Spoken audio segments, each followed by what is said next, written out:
அந்தமிலா திருவேடத்தரசு என்று சொல்லி நம்முடைய சேக்கிழார் பெருமான் சொல்கிறார்.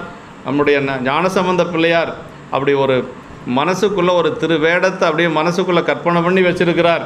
அது எப்போ அவருக்கு அது நிஜத்தில் வந்தது அப்படின்னா, நாவுக்கரசு பெருமானுடைய வேடத்தை பார்க்கின்ற பொழுது தான் அவருக்கு அது இதுதான் திருவேடம் என்று சொல்லி அவருக்கு அப்படி நேரிலே வந்தது என்று சொல்லி சேக்கிழார் பெருமான் சொல்வார்.